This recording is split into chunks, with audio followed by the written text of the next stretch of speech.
What's up, film crew? I'm Shay. This is Rell. Take him to the gun show. Usually you see me with a sweatshirt on, so Oh, he wore that so you could see his guns. nah, I'm And he just got too the tan today, so he's I'm, like really feeling himself. I'm just too lazy to put on anything. As you see, my eyes is kind of low from just working. So Oh, work hard, honey. work hard for the money. Mm-mm-mm-mm. Full docket today. We got a lot to talk about. It's crazy because I is when we started to talk about what we were gonna do for our live, I really was not sure what we were gonna talk about. But entertainment, the industry that has employed us for the last 20 years never disappoints. Could talk about the Diddy trial, but it feels like everyone's doing I know. And we that. don't, and people are doing such a fantastic job. Our fellow YouTubers doing such a great job. I'm really enjoying a lot of you. Armand Wiggins, specifically, you're killing it. Keep doing your thing, brother. So, that is just wanted to give a quick shout out to him. I don't miss, even if I don't get to catch you live, I will watch you later. Raul can attest to this. But we actually, because Rel and I come from the world of television, he's a television editor, I'm a television producer. We always like to kind of, talk about things that are going on in our industry. And so much has been affected in the last, gosh, well, since even before the pandemic, changes were starting to happen. And the Mm. pandemic just kind of probably accelerated things that were going to happen anyway. But just when you think you have heard, because Rel and I have worked on some series now, right? Yep. And we come from the world of reality television. So we have worked on some stuff and we have seen some stuff where we've been like, huh? But What was the craziest? I think I'm getting ready to tell you. No, no, that you seen or worked on that actually was greenlit. I know what you're about to talk about. What is the craziest that you? Well, greenlit, because I'm going to tell you, it just got shelved. That's all. The own Oh, show. that's the craziest. I think I would say the craziest, because like, yeah, you Yeah. could say I've worked on a spinoff of Dance Moms, and so I was in the Dance Moms universe, and I think I mean, even though I think the kids were exceptionally talented, some, like those of them that came out of the series, particularly that built brands of their own, Yeah, have had, work talents in their own right. for sure. I definitely think, just kind of some of the things you do to children or, manipulate, not do to children. Oh, I shouldn't say it, especially with the Diddy trial going on right now. But the things that, everyone was a consenting adult, allegedly. yes, well, they claim that there are minor cases that are in civil court. Oh, okay, in civil court. Okay. But I will say that in terms of like, the normal reality show producing that gets done, just children shouldn't be involved. Mm. And it's not so much the children when you're talking about like those types of shows. It's more the parents, but it does affect the kids when they Yeah, of see their course. parents upset. So in the end of the day, there's still the children are still affected, I should Or a say. raving lunatic, not just upset. Some of those parents were raving lunatics. Mm. Some of them. She don't have to say any names, but some of the stories I heard was like these can't be real people. Yeah, I mean, you gotta. There's a fine line of being a manager and a parent, where those lines can Mm. get blurred. So, oof. But I would say the craziest one. I'm gonna ask you the same story. I mean, the same Mm. question too. But the craziest one that I was booked to work on, a series I got booked to work on. Did I sign the deal memo? Because I remember you were in the house when I took meetings, but Oh, then it got shelved. yeah. I mean, it was pretty far along. It's pretty far. They were about to be on Yeah. location filming. Was an own series that was actually going to be a competition series following the route of the Underground Railroad. There was Repeat that for the people in the back. Repeat that, in because I think people need to 2017, hear. right? It was 2017. I was booked to work on a series as a supervising producer too in post on a series where contestants, it was almost going to be like Survivor, Amazing Race esque. Hmm. We're going to be following routes of the Underground Railroad and competing. And I guess learning about the Underground Railroad along the way. I don't know if they was going to be hiding in brushes, and I don't know. Like, Well, I don't know if there's gonna be overseas and slave catchers looking for him. I don't know. Dang, 'Cause our meetings didn't get that far, fuck. but yes.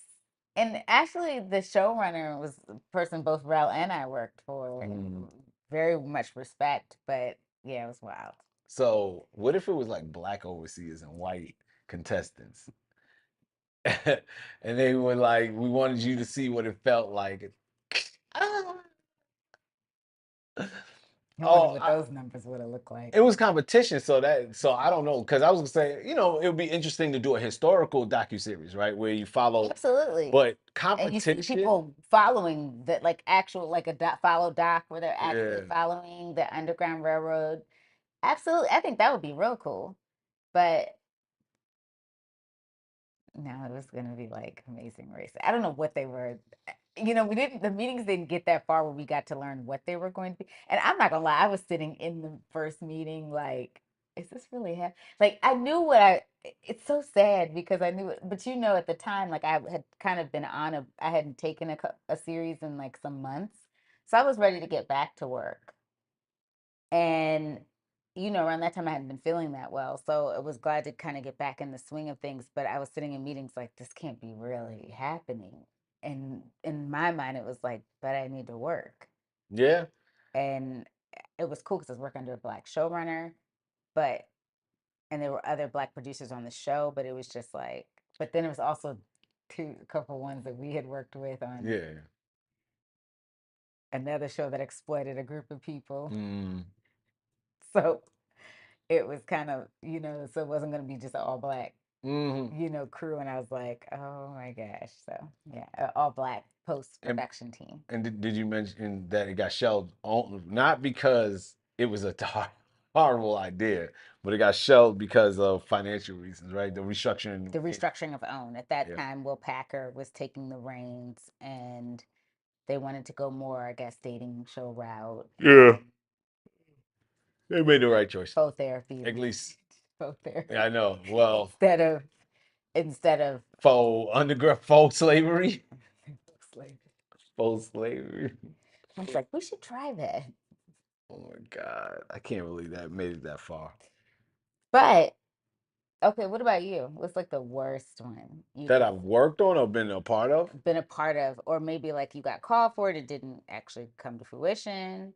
Like you were booked, but then it fell through. You signed the deal, mama, but then it was like, we don't know.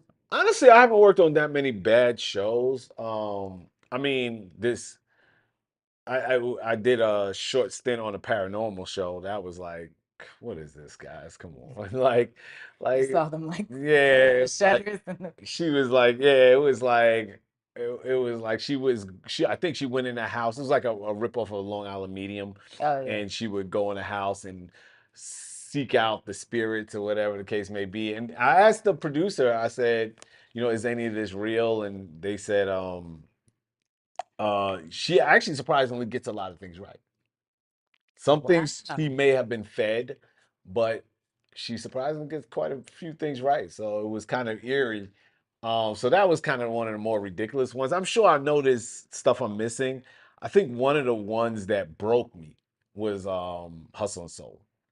And the context with that is Hustle and Soul was a WE TV show, and it was a Brooklyn restaurant. Well, it was I think the restaurant was originally in Manhattan, but it was called the Pink Teacup, and it was um it was a soul food restaurant that this guy Lawrence, I guess he bought the rights to and opened it, and he was kind of jive or whatever, but he somehow finagled a TV show, and I think the one that he opened was in Brooklyn though, and they were, I mean, it's sad because it was a soul food restaurant, and you want to see our culture highlighted in a respectful and classy way, especially with soul food, especially with such a Pink Teacup being such a.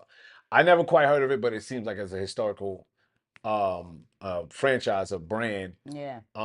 in our community. So, and the things that were being done to, how can I say, to highlight the the sadder parts of our culture, right? Like violence and uh, use of profane language and running a business into the ground, and it was just like it was a shame. And the my issue was there was another show called Girls Inc. that was on TLC, which was about four white tattoo artists, and I worked on both shows. And I asked this question. I said, "How come their tattoo show looks like this, where they just get, they're more about community collectiveness." It was in Springfield, Missouri, because their claim to fame is I think Springfield, Missouri, right? The claim to fame is Brad Pitt's from there. Wherever they're from, it was like Brad Pitt's from there, so that was their like big claim to fame. And I don't know what the I couldn't understand why that show they figured out a way to do it without violence, without people jumping over counters and cussing each other out and fighting and doing all types of negative things. But the Pink Teacup, which was also greenlit at the same time, was promoting all these negative images. So I couldn't understand how come. And subsequently, I basically quit the show, because I just couldn't. I couldn't understand it, and I couldn't get a quite. I mean, there was blame being passed around of like, well, this, the owner of the Pink Teacup is producing it this way. But the truth is, the company I worked for had a bunch of other TV shows that were just as ignorant, just as bad at and portraying black people in a negative light. So they have a history of that with their reality shows. So and these are white owned companies. Right. A So lot of the ones that, including the one that was doing the Underground Railroad, was owned. But I like the owner, but he did have heads of the head of. It's interesting. The assistant to development, who we both knew yep. at the company we were I won't say the name of the company.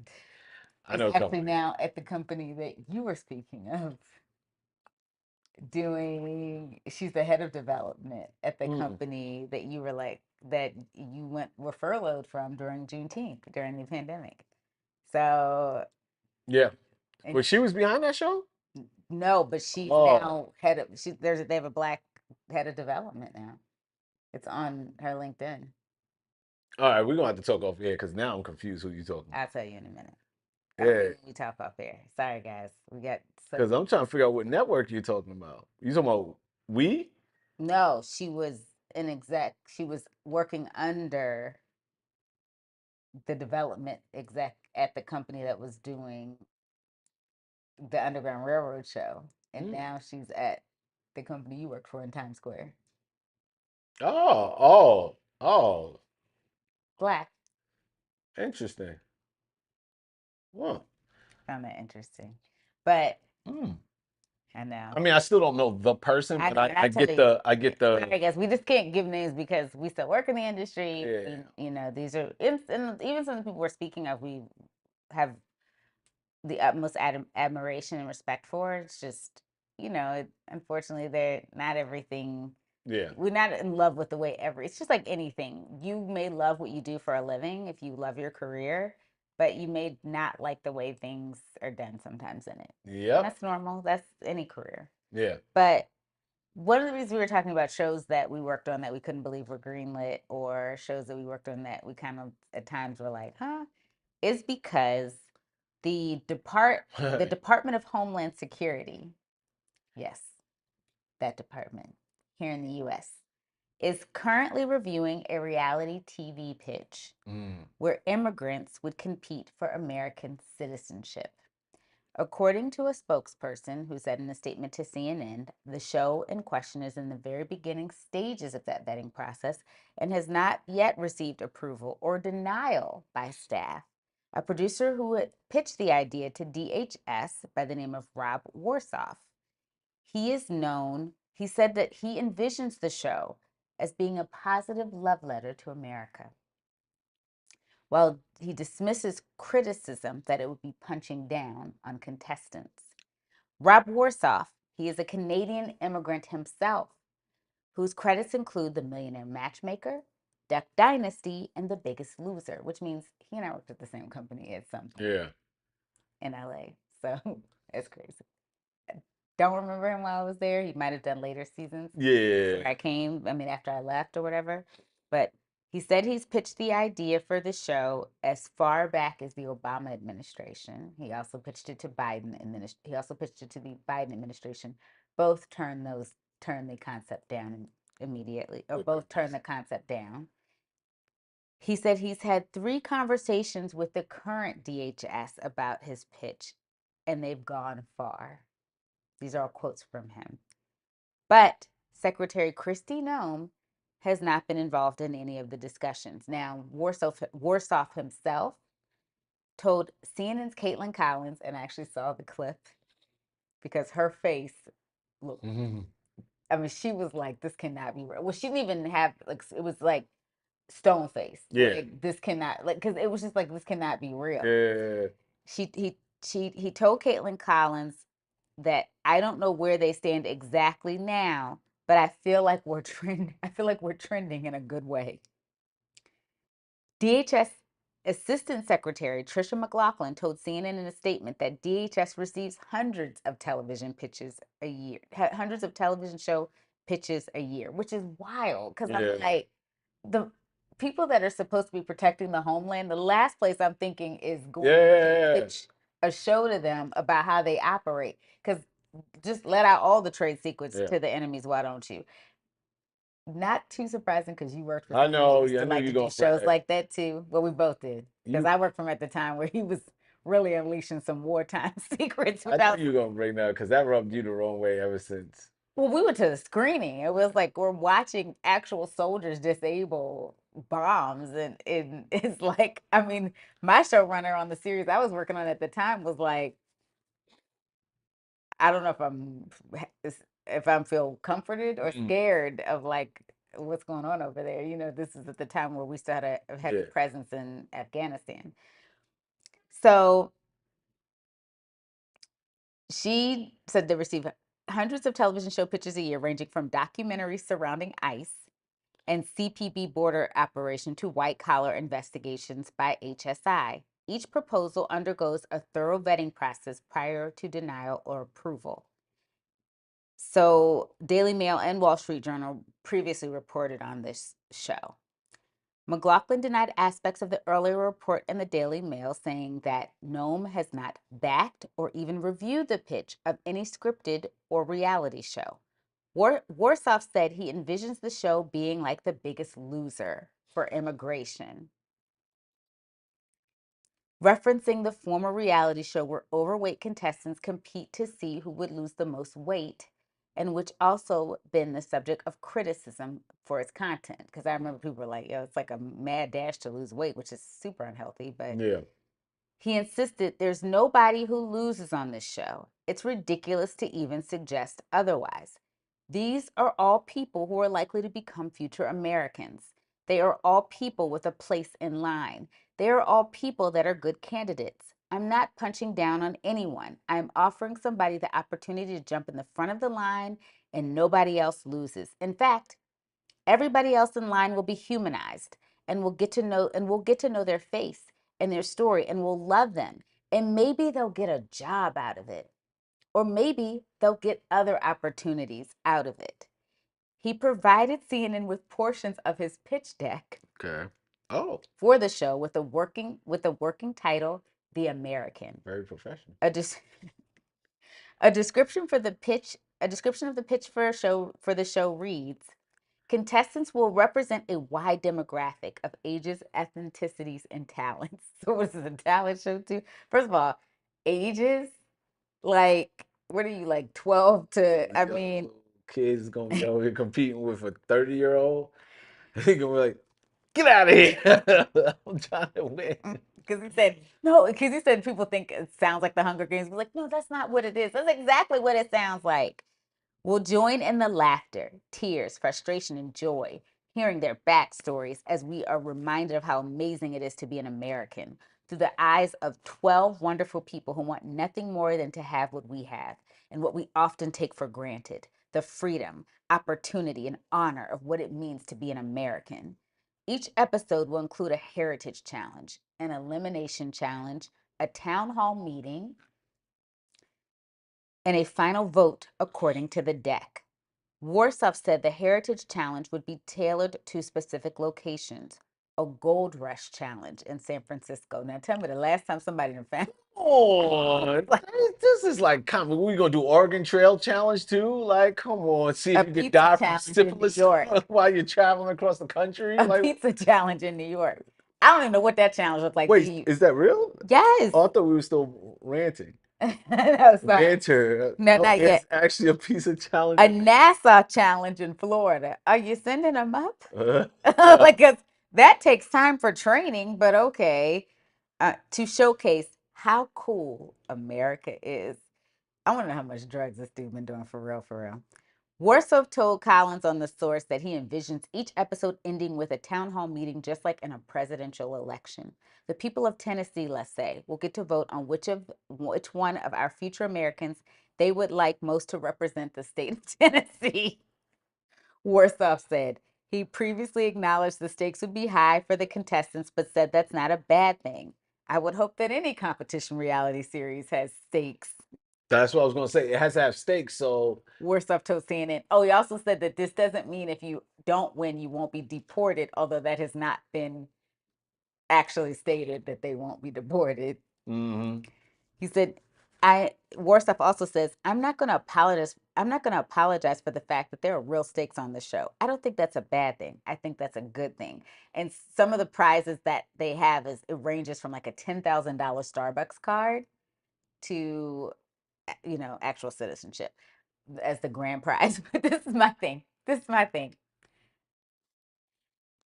If I don't get if I don't win, say I'm the like the third or fourth runner up and get the $10,000 Starbucks card, but I'm getting deported.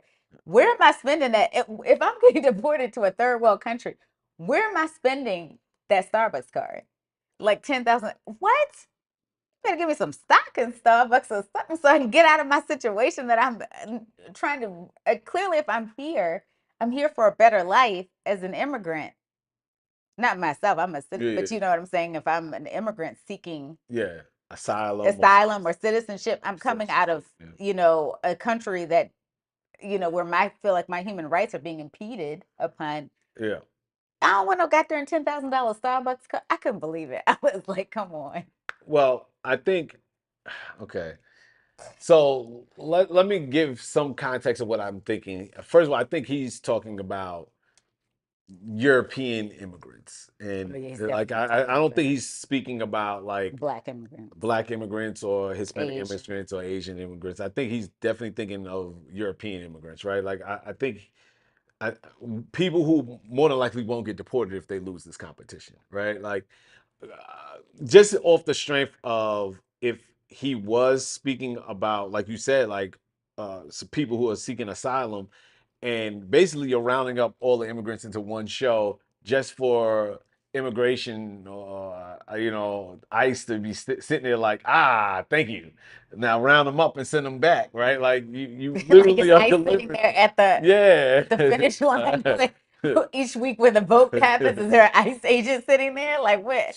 Oh So my so God. I'm assuming like he's so oblivious the fact that he's going to give people who already have privilege even more privilege to get their citizenship expedited, right? Like so that's Yeah. first of all that's already he's blinded by that aspect of it. All right, but let's and that's if I'm giving him the benefit of the doubt. Yeah. He could be including all types of immigrants from all types of backgrounds, and then we have a real serious problem because you are definitely punching down, Oh, right? yeah. Because then, especially if you're saying you're giving states their opportunity to choose who they want to be in their state, are you freaking kidding me? Yeah, I mean, with the way this country looks right now in terms of how people of color are being spoken to or treated, do you yeah, think I really want yeah, yeah. you to tell me if you want me in your state or not? Like, What no what, thanks. what state was that? Ohio with the Haitians. The Haitians. So let's say if you have Haitian immigrant out of Ohio and let's say a German immigrant out of Ohio, who they gonna vote for to represent? That's Like, most states too now. That's right? not And, even, I and mean, yeah, even New York, they might be funny with it. Like, I was just being specific because yeah. that was a specific propaganda that was pushing And my they said hatred. Tennessee, which you knew what he was doing with that. He was wrong for that. He knew what he was doing. You know, eh, I mean, no, I agree with you. I mean, I just can't even believe that it. You know what the problem is, and why you know that DHS might be considering it, and this is really bad. Oh, yeah. Well, this is the furthest thing it got along. Yeah, Well, there's press on it. yeah. I didn't know they got hundreds of pictures about shows, and they had to make an actual statement because this man has been making his rounds like Well, he's been pitching this for at least well over at least 10 years. Because if you're talking about going back to Obama wow, administration, he was doing it in the second term more than more than likely, likely. Yeah, and because they actually called Obama the deporter in chief. yeah. So So at least 2015 at the 2016 at yeah, the latest, but well, the 2015. 2012 was the second. Well, But I know what you're saying, at the like latest, right? the Like at the late. earliest Oh, I see what you're saying. 2012, at the Yeah, latest 2015. 2016, he wouldn't pitch a show to Obama, right? 2015 would probably be the latest. So it is at least 10 years.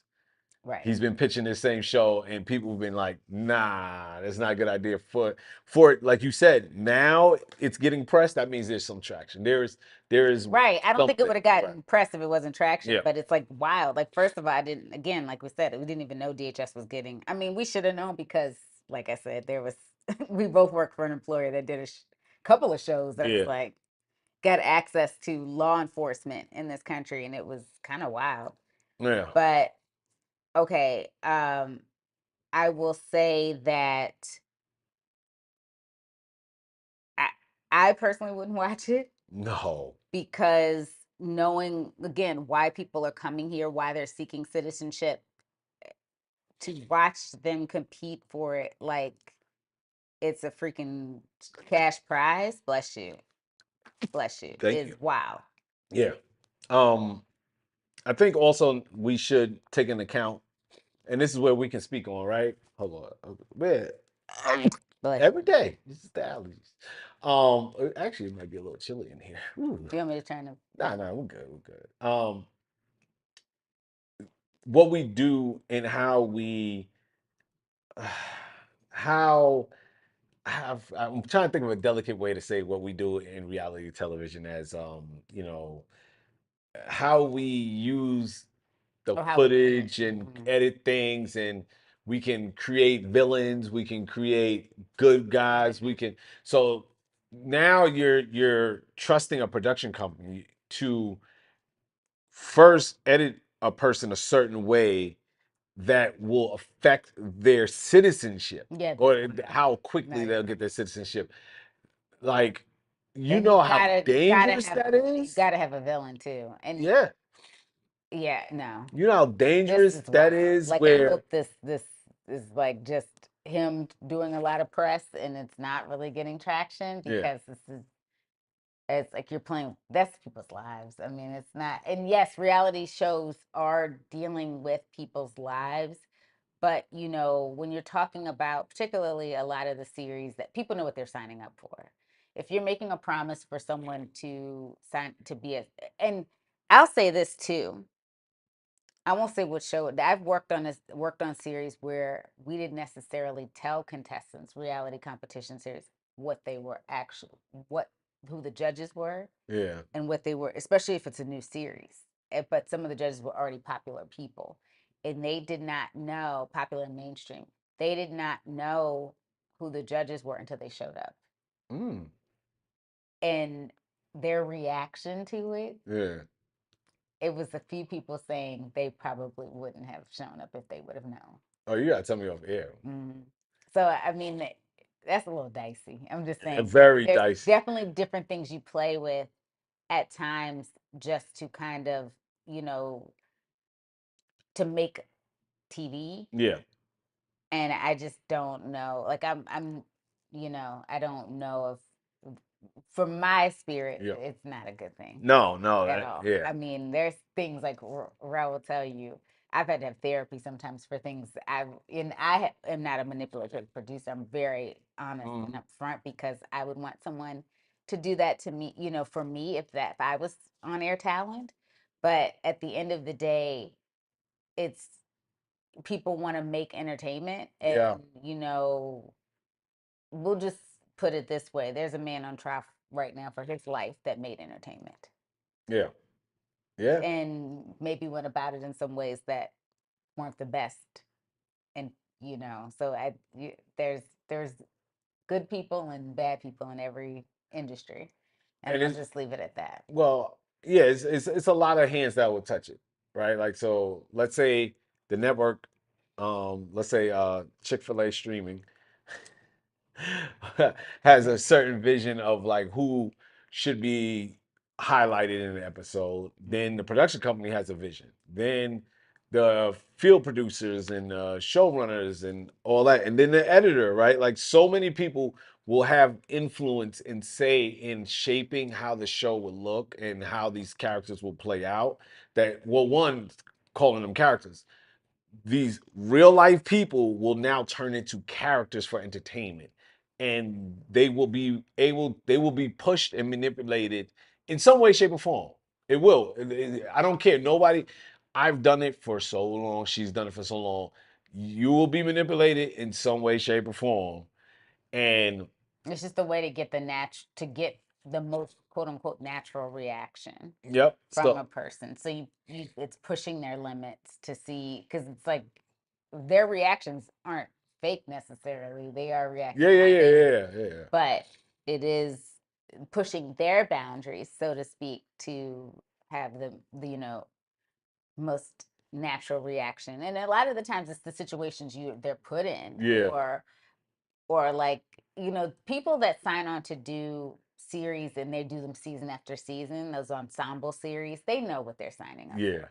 Competition reality, everyone's like a new person every year, unless they're doing like an all-star challenge, or yeah, people that, like, you know probably did the best on those previous seasons, then they already know what it is. But if this is your first season, say if you are a person that's been with Survivor from the beginning, or The Bachelor, or Bachelorette, or Amazing Race, yes, you've watched every season for 20 some odd years, mhm, but those people, this is their first time being on it, and the first time being a part of a reality, unless they are lifetime reality people, yeah. because there are some people that do that too. There's a few. But this is new for them, so the experience that you're watching them, you and we see it in real time. You're just putting them in a world that's kind of been pre-created in terms of Mhm, competition, to test what their limits are. yeah, And like Rel said, to do it with citizenship being the goal is pretty cold. I'm dangling just saying dangling in front that of is them. rough. And then to say that deportation is not guaranteed. I mean, deportation is not something that's off the table as of yet. Like, this, no, it's not going to happen, but we don't know as of yet. Wild. Well, he can't promise that because he can't control that. That's what I'm saying. So, but it was like, it was the way it was said was so Yeah. vague, and so it's just awful. Yeah, I just can't even believe this even is in the press. That's Yeah. all I have to say. Like, this media, let's do better. Yeah. Like, I wouldn't have even given this oxygen unless this was a green light, a serious green Yeah. light. The fact that he was on CNN talking about it, it was just Wild. crazy. Yeah. I'm like, and in Wall Street Journal and Yeah. Daily Mail, I'm like, no, I'm not going Getting to talk about actual him. reputable sites to cover this is because even if it doesn't go through, now he's just getting more press and he may get an opportunity to green light, get something else green light. It's just like, no, don't give this guy any oxygen. Yeah. Like we Or just, find like him, follow him around, like trying to get these meetings. yeah. You never know. Like, Yep. Yep. okay, so just when you thought you were safe and SWAT wasn't going to be knocking down your door again, this series truly has 9 lives. Because you said it. I wish our cameras were on when you said this earlier. You Mm. were like, this show been canceled like 3 times. Yeah. Because it actually has been canceled like 3 times. Okay, so it was initially reported that SWAT had run out of lives, right? It it was canceled in its 8th season, wrapping this month, when it was a dramatic cancellation, as they called it. It was a string of early renewals that happened for CBS, the Hmm. network that has carried SWAT for its 8 seasons. But then it was canceled this month after. Well, first it was dramatically canceled in May of 2023 after 6 seasons. Shamar Moore took to the lines, Yes, he did. got his fan base to be like, Got them aunties, we, lined them up, got them right. I mean, because he don't even look like Malcolm from Young and the Restless no more. And this is so terrible to say because we all age and we, Yep. and Black ages beautifully and gracefully, but he don't even look like Malcolm no more from No. Young and the Restless. But it was announced, okay, so only for the, and when it was announced in May 2023, CBS decided to reverse the decision just days later with a pickup, which what was announced, the pickup was announced as a seventh and final season. Now we flash forward to May of 2024, where S.W.A.T received a surprising renewal for season 8. And then, of course, the curtains were about to close on S.W.A.T again. Was 8 supposed to be the final season, or they were canceled? It was actually getting canceled. In season 7, it actually was supposed to be the final season. And then it Okay. got another pickup. But 8 wasn't necessarily going to be the final season. It just got picked up, and they happened to cancel it. Cancel it. You get what I'm saying? I see what you're saying. I need to get clarity on that. But Shamar Moore posted a video on the star of S.W.A.T. He plays Hondo, the famous character that, from the TV series S.W.A.T, that Samuel Jackson, actually took on the role in the film that was directed by Clark Johnson. Shout out to Clark Johnson. He from my hometown, right? Well, I don't know if he's from Maryland, but he was in Homicide and The Wire. He worked with a very good family friend. Shout out to Miss Debbie. Does makeup. And Oh no, he definitely he's not even from America. Oh no, for some reason it's a Canadian, but he from Philly, where yeah, I'm from. so he's a neighbor. He's a brother, neighbor. Oh, he graduated from University of Ottawa. Oh wow, okay. Yeah. So Shamar Moore posted on his Instagram profile that he will be returning for a sequel series to S.W.A.T. So SWAT. SWAT, a sequel to S.W.A.T. Because I feel like he's squatting. He's just squatting at CBS. We're just gonna say here. You can give me another show. His former castmates. People are feeling some type of way. Damn. It is reported by Variety that Moore is returning as Daniel Hondo Harrelson for the 10-episode SWAT Exiles spinoff after the flagship series ended its 8th season run on May 16th. So it just ended last. So this is technically a new show. It's a new show. It's kind of like what you've been seeing with Bosch, with Leverage, and what is it, Criminal Minds? Yeah. You're kind of seeing these spin-off Yep. series with a lot of the original cast for a lot of these series. Yeah, except for SWAT. Shamar Moore say, Shamar We Moore don't say, need him. well, no, I mean, I got to give you the quotes first. Moore's co-stars included Jay Harrington, who played fan favorite Deacon, were not announced to be joining him, prompting disappointment and criticism from SWAT fans. Moore says, I may catch some flack from the industry and probably most likely from the fans, he said at the start of his video post. Nobody likes change. I understand it, but without change, you can't grow. I love this from somebody that has been playing the same role for 8 seasons. And let me just say this. Oh. And CBS, like he's a CBS darling because he was Young and the Restless. He was Malcolm. But let me just say this. That's real easy to say when you got a job. Oh, that was so yeah. Your people don't have your folks that have held you down as your supporting cast for 8 seasons don't have one. Like it's real. So okay, he goes on to say, SWAT Exiles will be bigger and bolder than the original show, describing it as SWAT on steroids. He then called himself the Tom Brady of SWAT. That's not arrogant. That's not ego. It's a fact, Moore said. Tom Brady might be the quarterback, but people get traded. Tight ends get traded. The running backs get traded. The receivers get traded, but the teams keep pushing with their quarterback. And I'm that guy. No. I'm so proud, so grateful, and not going to apologize for nothing. Busted my ass for 31 years to do what I do and excited for the future. Moore called his former cast members family for life, adding it's bittersweet to move on without, to move on without them. Oh, okay, I have your answer to your question. CBS did announce that it was canceling SWAT after 8 seasons. And Okay. So they yeah, just gave him another final season. well, this is Sony Pictures Television that kind of No, goes. they season 8. Oh yeah, they gave him another final season. Yeah. Yeah, it was another final And season. then Sorry. now they just making a new show. Mm-hmm. I know that's why it's another production company. Right. Got you. Um, First and of all, the fact that this fool called himself Tom Brady. I'm gonna tell you why he's Tom Brady, and it's not because of that quote. Because Tom Brady left and got My a allergies. Tom Brady left and got another championship on another team.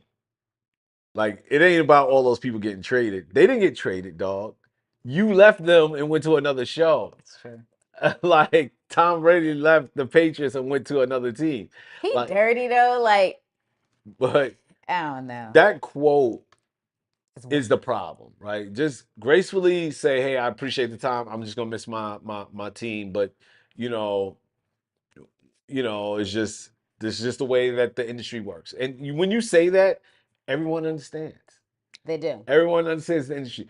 That quote sounds like a dude that was like, "Oh, we don't need them. Let's make a new show. Just keep me in there." Like that's what it sounds like. It sounds like when Sony or maybe Sony had, because obviously you have to have a conversation, right? You don't just blindly get, especially when you've been on a show for X amount of years. They sat down and spoke to him about doing the show, and they said, well, we want to kind of center around your character, and we want to build out new get you all new castmates, and we're just going to start fresh.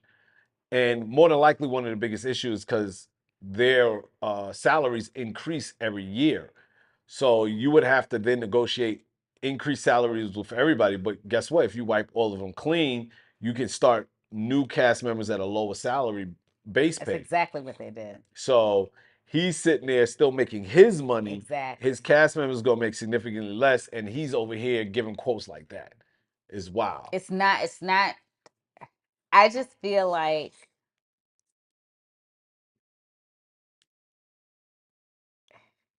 I mean, I'm gonna say this, especially because we're Beyond the Gates fans. As a soap actor, he was pretty decent as a soap actor. Yeah. But and I honestly I haven't really watched much of Shamar Moore outside of like that film The Brothers he was in with like Yes. Morris Chestnut Yeah. and Yeah, I haven't watched anything really outside of that. D.L. Hughley was in it and Bill Bellamy. And he wasn't bad in that, but like he also had a decent, pretty Yeah. good supporting cast in that. Particularly like D.L. Hughley will give you like with D.L. Yeah. D.L. will give you a good performance. Morris Chestnut will give you a good performance. And because he had those guys in it, it was kind of like okay. And Shamar Moore, played Shamar like with the character he plays, like the pretty Yeah. boy that. But again, particularly in this climate of how studios were using the word consolidate post strike. Yeah. Sorry, I'm like, sorry guys. For some reason, these shirts are like riding. So they're like, why is she pulling at her clothes like that? The For how the industry has been affected, Yeah. and there's a lot of veterans, particularly behind the camera, that aren't working. Be humble. Yeah.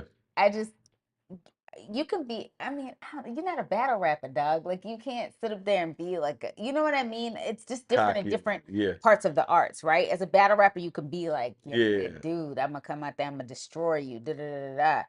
But like she but I mean as an Cause he actor, was talking like he did this. you know what I'm saying, like Like he I'm the was Tom Brady of yes, this, dog. it felt like he was getting ready to get in like a cipher, like, yo, move aside, it's my turn. Like, what are we doing here? Like, this is not. I'm sorry. I'm Tom Brady. Y'all are punters. I mean, even like, and that's another thing. Athletes talk trash. Like, Yeah. you're not competing for a No. championship here. I just feel like because there's a lot of people that lost their jobs, including your crew, we don't know if they're going to, like you said, with a new series greenlit by a new studio, they're looking for lower paid people, and that Yeah. includes behind the camera. So you might not even be working with some of the same crew. Yeah. You may have some of the same people that are in terms of showrunner, maybe who knows Yeah. what that looks like, or the created by people, they might just get a credit and a check. They may not be Yeah. involved in that, so it might be any writing staff. So it's like there's a lot of people now that are looking for new gigs, and you're just like, because it is unfortunately a gig economy that we're in within the entertainment Yeah. industry, and you're just like, I mean, I'm taking my talents to SWAT exiles. Like, what kind of I mean, it's the quote, right? Like things happen. It's the industry. It's it's the business. industry. We It's understand the that. quote. Yeah, the It's the quote was quote that not was like, and I saw a part of it. It was a video. So he did a video post. "That's cold. This dude is cold." I mean, yeah, you worked 31 years, and I'm pretty sure majority of your castmates were younger than you, and they'll get other opportunities. I'm not sitting here saying that you can't, especially with the consolidation of the industry, you got to take what you can get. Absolutely. And you lobbied your audience to keep your show going, and you did a lot of work to promote SWAT. I'm not taking nothing away from it. But and you don't even necessarily have to be humble about that. It just felt like you were shitting on your old castmates. It It just really felt did. like you were just like that's what it felt like. It didn't feel like, yeah, I earned this, I deserve this. I thank you for the fans. We're gonna ride out SWAT forever. I forgot what the saying in SWAT is, but Yeah, I forgot what it he was. made it a point to be like, yeah, get rid of these bums. That's and last time I checked, running backs, tight ends, they weren't insignificant people Yeah, on a team. They can get you a championship. So how dare you? yeah, that's But wild. yeah, That's wild. I ain't gonna lie, that quote was wild. right? I could believe when I read it earlier, I was like, is he for real? Oh my But gosh. it And did. I need you to be let me think of like who else is like right. You know what? As a matter of fact, I thought about this earlier because I spoke to my mom about this earlier. How exceptional Sterling K. Brown is Yeah. because she finished Paradise on ABC. Like we watched it on Hulu, but like you're not him. Mm. You know what I'm saying? Like Mm. Sterling K. Brown was getting a call for that series, like and was turning it down Yeah. initially. Like he's won Emmys. Yeah. You're not that guy. Sorry. I hate to be that way because he is like a black actor and I really hate to go ham on him, but I'm sorry. Like, you know, It is levels to this. you know what I'm saying? And it's okay. Like we there's so many different types of pieces of work out there, so not everyone's going to be but like he wouldn't make a quote like that. Mm. Denzel Washington would make a quote like For that. This man has an Oscar. two. 2 Oscars. Wild. Yeah. I mean, like, let's stop. But we'll see how SWAT Exiles is. I would love to hear y'all opinion if I'm you think pretty this should be. sure it's gonna be like Swice. I'm pretty sure it's It's just not. gonna be SWAT Exiles with a new cast and Hondo. First of all, if it's a sequel, is Hondo getting a new team? Because Shamar Moore ain't getting any younger, so clearly it's in a prequel to the. Yeah, I the guess these gonna be exiles from the SWAT, oh, this is gonna be like. the It's rejects, gonna be like no, it's gonna be like the expendables. movie. Remember the movie was like people that they didn't like They when cobbled Hondo put a together. team together. Yeah, It was like the team that they didn't want. Like Samuel Jackson put together that team. Actually, really like because Clark Johnson actually did that movie, and I like I that. did like that It's movie. very It's very underrated. underrated. Jeremy Renner was the villain, Yeah, and Josh Charles was a villain too. Really phenomenal yeah. actors. Josh Charles, another fan favorite of CBS, was on The Good Wife. Hmm. So Maybe he'll be in SWAT exiles. you can't even get Colin Farrell on the phone now. This nigga's on a. I mean, this man is on a hot streak. Yeah, man. That quote is cold. Wow. Since we were talking about Denzel Washington, we know that it's circulating how Denzel was accosted by a photographer on the red carpet of Cannes.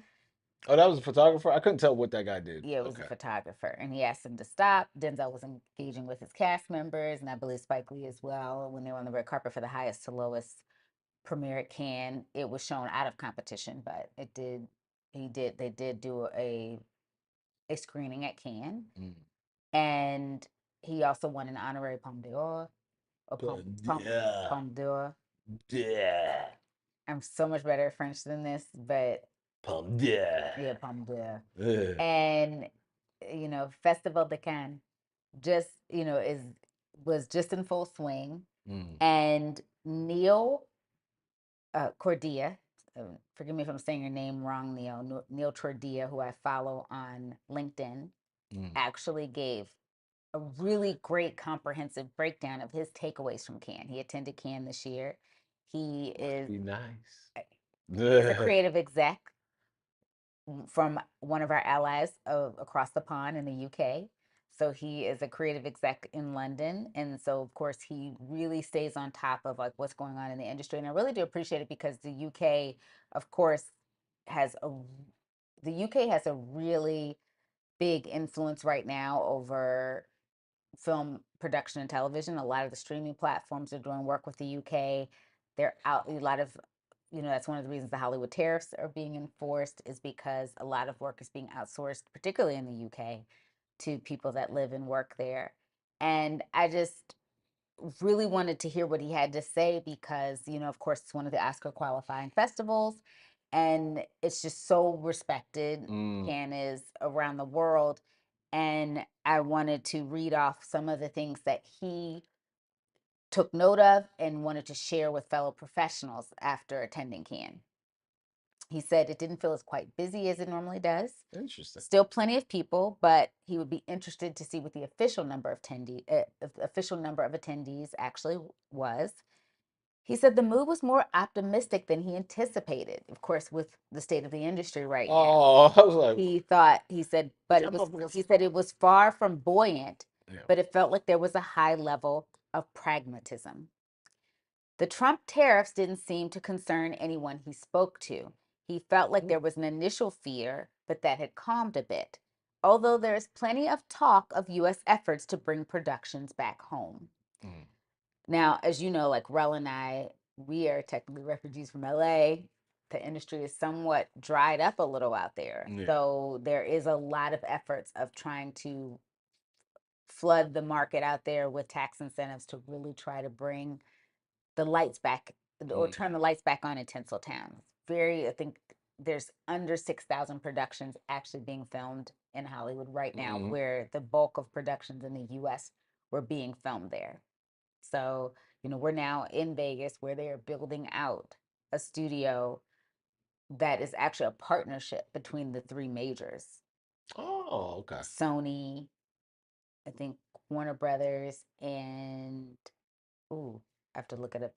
But it's the three majors are a part of three parts of the studio system are a part of the Summerlin Studios, which is coming to the Vegas area. I'll look it up while she continues to read. So the trend of less money being spent on parties and events continued.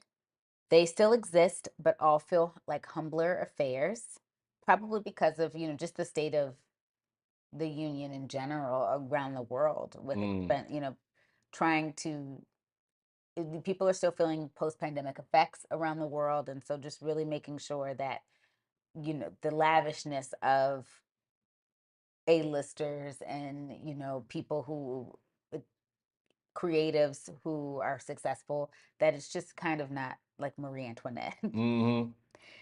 The market appeared to be steady, but outside of Die My Love, which is an upcoming project, it's a horror coming out from Lynn Ramsey, stars Robert Pattinson and Jennifer Lawrence. It is about a woman who is trying to manage her own psychosis.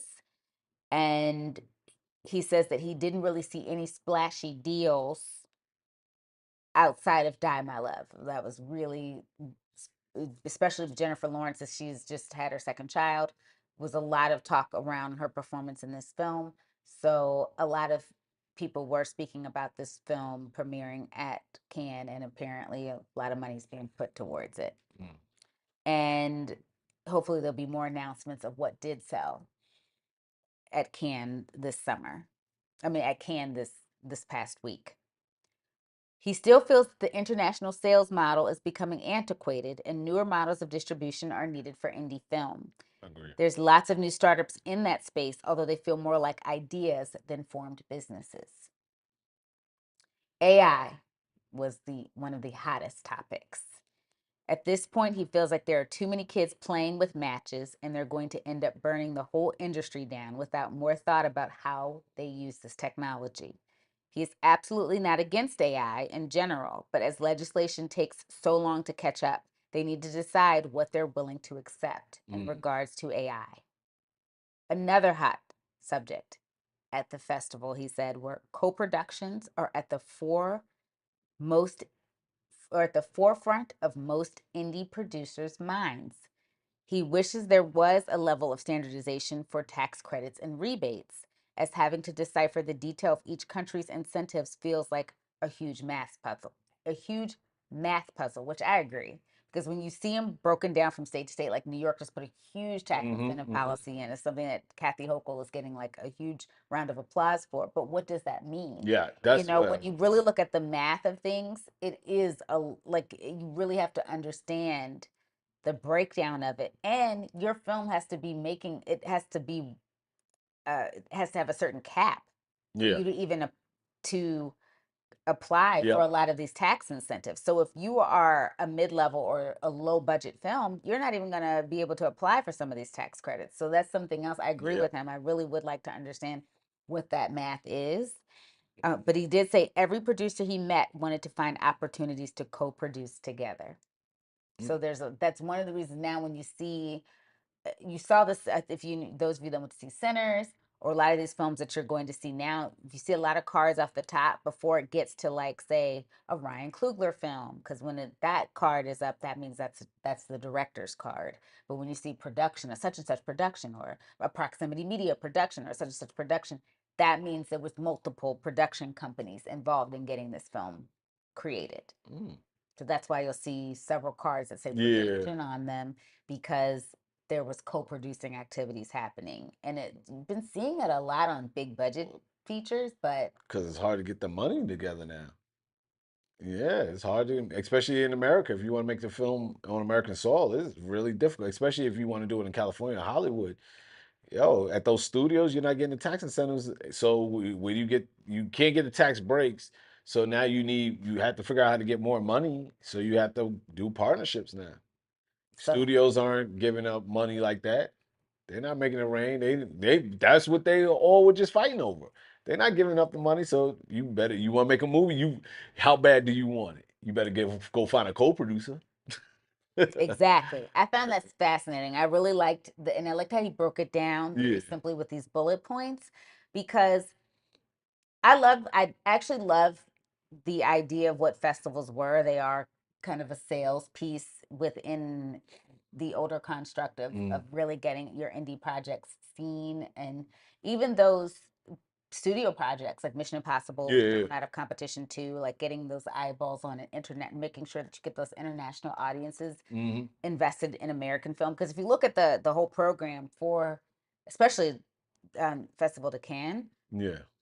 a lot of it is French films. Naturally, it's Hmm. being done in the south of France. Pumped up. But and the same for when you're showing an American, when you're showing at Sundance or Tribeca, or if you're showing in Canada, Toronto, it is a lot of one of the things that it is a lot of more American based projects. So it's kind of cool that, when you go to Cannes, you get to see that international market. And the same with the American film festivals, there's Yeah. foreign films that are entered into there too. But the reason that you hear the name Sundance, Tribeca, TIFF, Cannes, those are Oscar qualifying festivals. Now, there Yeah. are other Oscar qualifying festivals, but those are like some of the heavy hitters that you hear, and the projects you hear coming out of those, 9 times out of 10 are getting nods. Mm. So it I think that and the performances by actors, and of course the scripts, Yeah. those when you hear those conversations around them, those are the people talking about it. So I think it's really cool. I just feel like he said, what are the models going to look like moving Mm. forward? This country is changing how Hollywood is structured Yeah. federally. Yeah. How is it going to look now on an international stage? American films still, tariffs are kind of becoming a two-way street with the countries that were in, placing tariffs on. So how are those films that are dependent on the global market? Yeah. Mission Impossible needs those global dollars. Yes, they do. Yeah, especially Mission Impossible. What is that going to look like if those countries are like, oh, he's putting 100% tax tariffs on us, then we're going to put that back on, Yeah. what is that going to look like? Are people going to go and see a film in the UK, or like, because Tom Cruise lives in London, right? Yes. So are they going to go see it where he now lives for, what if the film was like it is over here, $30? You're going to go see Yeah. it now for 100? Yeah. Yeah. A Yeah. ticket. So I think those are things that are going to be interesting to see moving forward because of the changing landscape, and then the fact there's not a lot of movies getting made. Yeah. So what's the biggest thing that jumps off this page from you? Like what when you scan through it, what does your eye catch? I think Good or bad? It don't have to be. this the sales model becoming antiquated, Mm, and the fact that like he's basically saying, there needs to be a new model for how you're distributing films, particularly a lot of the ones that go the festival route. They are, yes, there are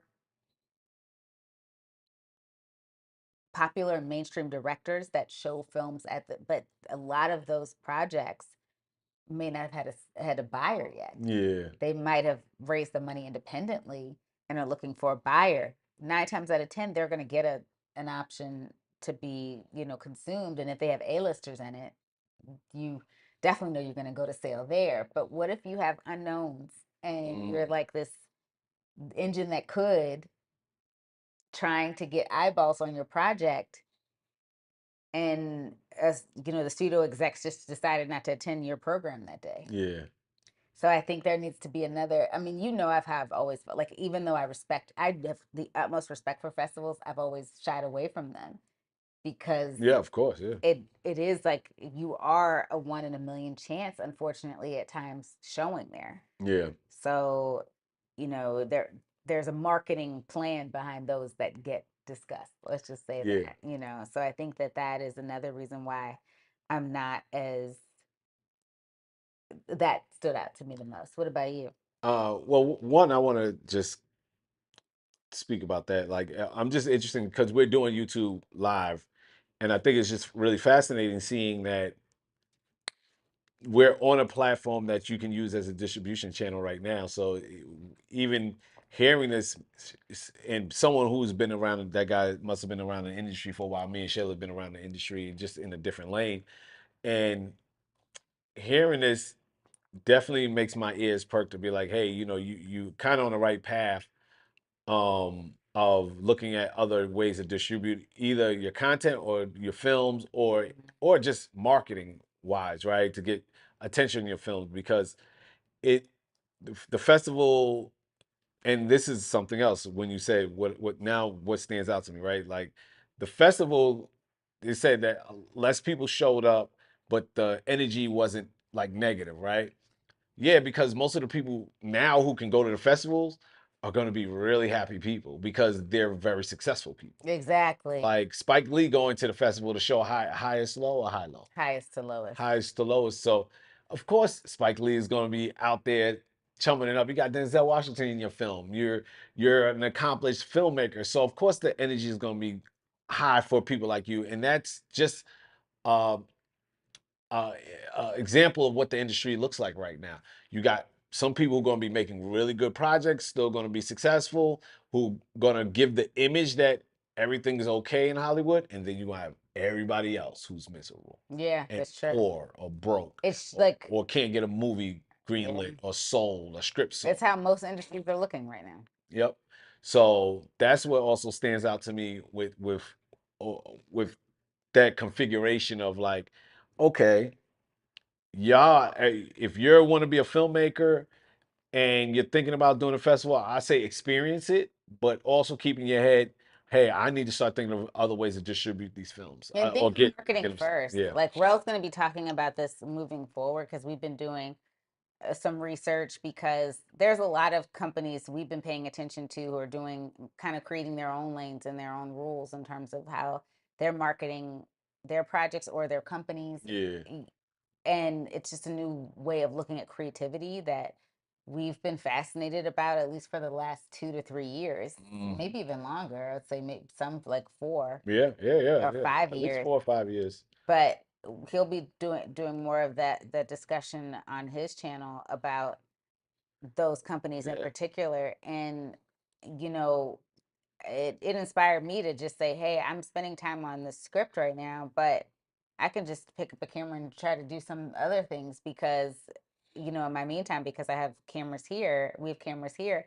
But he's right, like using other platforms to be able to distribute. I think the campaign that we saw for Sinners was Yeah, very that smart. one stand out in my head That's particularly. another one we'll be talking about. And we'll also, we're doing some research too on a lot of the players that were involved in that, but also Creed 3. That was Mm, another really smart way of marketing that we noticed. With so many yeah, different things that Michael B. Jordan and his team did creatively to really get a lot of eyeballs on that film, and that was also very successful. So I think those are things we'll be talking about moving forward, because I do think, and Rel used to always tell me this: think of marketing first. Anything that I touch creatively, whether I'm making jewelry or I am writing a new script, he's like, "How are you thinking about marketing it?" yeah, Marketing it, and I think that that is something, when you come up in what we do, you don't think about that, because those parts of our industry have kind of been kept separate. yeah.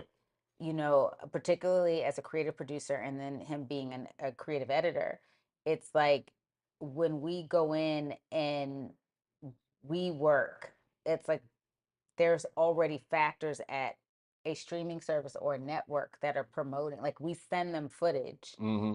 and they have a separate house that does the promos. It's either internal, or they have a separate, like, if especially for trailer parks, Yeah. you see that are cutting that are cutting those trailers, or they'll even bring in, I've seen that in the past too, trailer editors and a producer. That's a specific skill set. Like Rel and I'll tell you, like, if I can get my film made tomorrow, I would not be sitting there trying to cut I would observe it because Yeah, it's a yeah, yeah, project yeah. that I did, but I wouldn't be sitting in there trying to direct that trailer Yeah. because it is a very specific skill set that,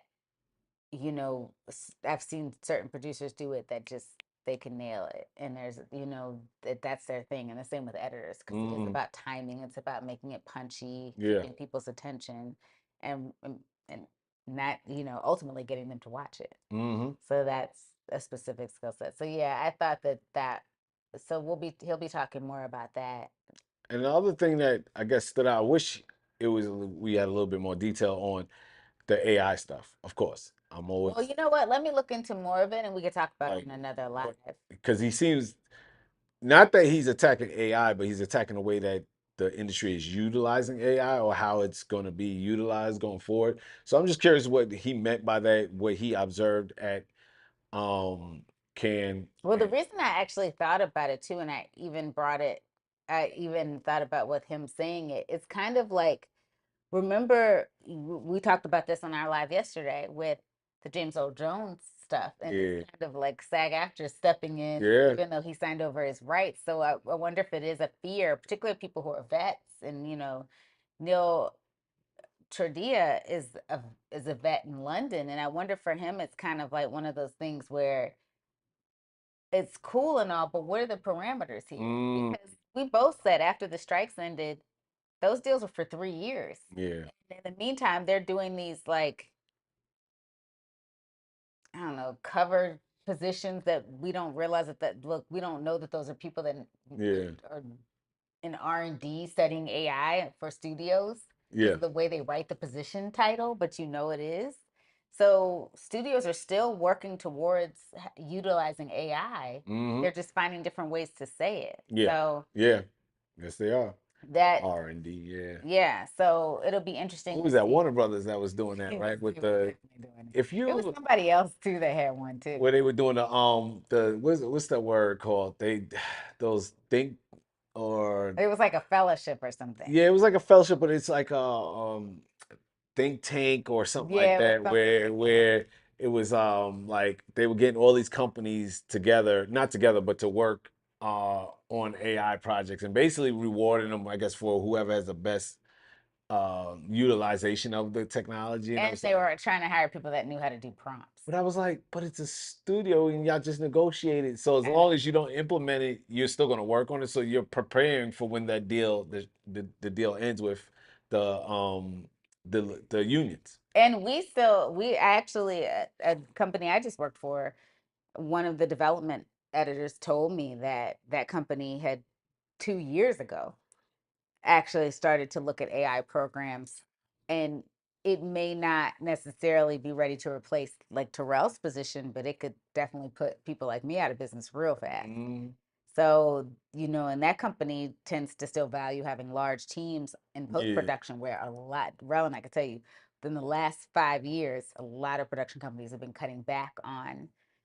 you know, how many people they yeah, staff for a series. So remember, like you'd come on and get booked before, you might do 2 or 3 episodes. Now yeah, it's one of those things where, and you'd have time to do them. Now, if you are doing 2 or 3 episodes, it's a very small crew, a very small staff on that show, producers and editors, and the turnaround is insane. mm, Like you're 4 weeks to a rough cut. That is crazy with raw footage. yeah. So it's definitely a thing where it's just not. It is definitely becoming very rushed Mm-hmm. and not a very thought through process. Yeah.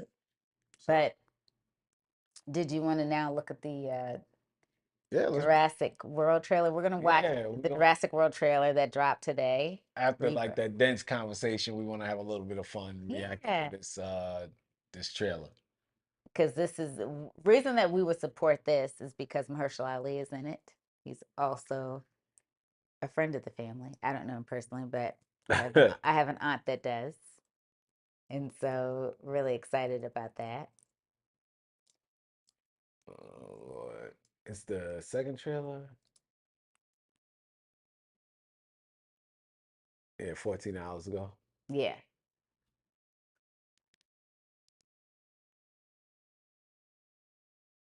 Let's see what they working with. Cause so far we're 0 for 2 with trailers. So let's see if this one's any good. You ready? Oh yeah, we are. Oh, All you're right about that. Okay, yeah, I'm ready. right. Let's go. All right.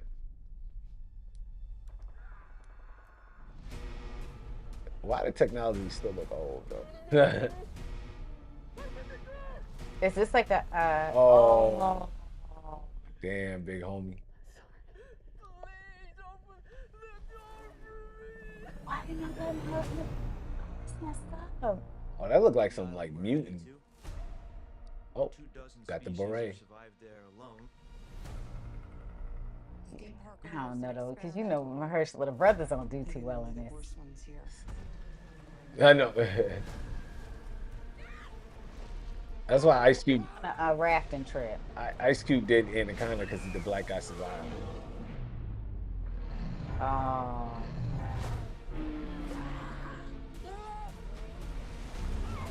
You know they said T-Rexes probably didn't look like that. oh really? Don't see that every day or ever. Let's go. Was that Scarlet? Yeah, she's in there. That's why she was on SNL. If we get this DNA, Scarlet Joyce, really should latch your head. not Joanne. I know that guy too. Make this quick, huh? Time to move. Like Tomb Raider now. Yeah, it really is. Ourselves in a place where we don't belong. Survival is a long shot. That's kind of our specialty. She's scared. She's scared of. Oh, he got it. Not look too good for Mahershala. They still do the same graphic too. Yeah. Hurt, okay?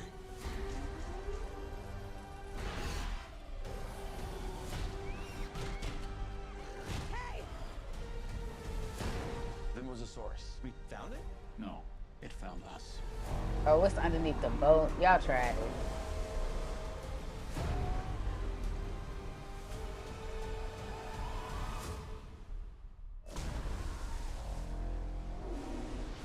Oh, Black Widow. I'm thinking that too.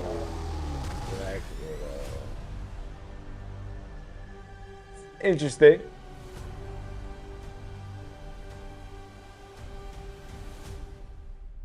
All right. So Rell will tell you I'm like a huge. Even the bad ones. I know. I watch it all. It's like I think it goes back to because I can remember like watching the original. So yeah, What are your initial thoughts? So is it good, bad, and different? You excited? You're kind of like, eh. kind of like when it's the park though, like the ones where they out in the normal world, they go to the island looking. Yeah. Those always end up bad. That's like the third one, right? It's Like like the Jurassic Park 3. and exactly, and then the last two in the I don't know if you would call them yeah, they were a reboot with was well, they weren't it's like a continuation, I guess, Mm. of the saga. Was um the ones with Chris Pratt? Chris Pratt. I know I couldn't remember his name at first, and Bryce Dallas Howard Yeah. and Bryce Dallas Howard. It's Ron Howard's daughter. Right? Yes, Yeah. Ron Howard's daughter. I think those the first one I did like Jurassic World, and I thought they did a cool thing with this, like where they had a fake website where you could Yeah. actually like go to the park and stuff like that. And this second one, when they were bringing the dinosaurs off the island into like the real world, and then Yeah. That's where they lost you. they had the clone child, that was Clone wild. Child was weird. And If then you the haven't seen, last one where they was building their own cicadas was wild. I didn't even watch that one. Where they had like I guess you could say it was a cross between like Elon Musk and who else would you say? I wouldn't say Tim Cook. Even they kind of look like Tim Cook. He was a billionaire scientist that was Okay. kind of like creating cicadas that basically it was a reason he was trying to do it, but it was like creating it would create a food drought basically. Yeah. It was wild. Huh. So Thanos? Trying to destroy half the world? pretty much. And so I just thought that was kind of Far fetched. yeah, Even for a movie about dinosaurs, that was it like was that a was far little fetched. far fetched, and he had a refuge for like all the dinosaurs that they could gather up around the world and bring there, so they could live in an environment where they'd be kind of like what Jurassic World was, but just on a place where they could be contained, so to speak. But yeah, I like the cast they had in it because they had like DeWanda Wise and the brother that was from that Black Box movie or whatever with Felicia. I remember he was. Yeah, yeah, yeah, yeah, I yeah, thought yeah. he was really good, but and then of course it was cool to see some of the originals come back, like Yeah. Jeff Of Goldblum. course, always good to see Jeff. Mr. Always good to Goldblum. see them, and then the original couple from the original Jurassic Park, they were in it, so it was really cool to see. And then they combined it with Bryce Dallas Howard and Chris Pratt, so you kind of saw in the Clone Girl. Mm, So you saw like the new and the old come together yeah, in terms of the movies. That's cool. So it looks like this is kind of building. I guess the dinosaurs are living in the world yeah. still, and I guess that's building off of this. I was I'm really trying to support anything Mahershala Ali's in because when you were reading off how he hasn't been in a theatrical film For 6 years. is wild, Yeah. especially a two-time Oscar winner. Yeah. And another one that's just completely underrated, so fantastic. And like I said, we have a mutual family of friend. I consider her family. I'm sure he considers the way I've seen him speak about her. He considers her family. So, I want to support it. I don't know. It does look like the third one. I like you said when you made the comment about Black Widow, I was like, yeah, it kind of is like that. And then one point you said Laura Craw. Yeah, it looked like Lord Croft. So Are they doing like adventures, like solving puzzles? I was like, what the hell's going on in this movie? so it'll be interesting to see. I think I mean, Well, they spent some money, they right? spent some money. Between I mean, Mahershala and Mahershala and Scarlett Johansson, like that casting alone, Yeah. you spent money off the top with those two. And the Jurassic Parks in general are expensive to make because you have to have the dinosaur, robotics, and I mean now you have so much more CGI, and of course, Don't use AI because the- they frown on that. so basically the visual effects are just so much better than they were even when they first started to come out in the 90s. But I think that I don't know. Again, I'll go see it because he's in it. Okay. The brothers don't seem to last that long, aka Samuel L. Jackson, rest in peace. I think the brother in the Dominion one survived. Yeah. But that was because like he knew how to get off the island or whatever. And DeWanda Wise, she was resourceful, but Yeah. she's his sister. You know what I'm saying? They for some reason they ain't no problem sacrificing the brothers in these films. Like they were like, yeah, y'all can go. And we always come off like arrogant too. Oh, So you know, and that's another thing. Just seeing him in the beret, I'm like, why? I know. You know, is he special forces? Like, you know, is he a Okay. Green Beret? Like, I don't know. We'll see. Like, And it felt like he wasn't in it. Scarlett felt like she was all over the trailer. Mahershala didn't feel like he was in the trailer. and that's what I'm saying. And he had a flair to help divert their attention. So I'm like, you know, A and you know they dinosaur did. ate me. A dinosaur ate me. He gonna be like Samuel L. Jackson. You know, it's kind of like advertising Jada and Omar Epps in Scream 2. Oh my They God. lasted like the first scene. Y'all was dirty for that. That was funny. Y'all know y'all was dirty for that when you knew you was gonna kill him in the first scene. They They was gaslit the all black excited. culture. And even made jokes about it too. Yeah.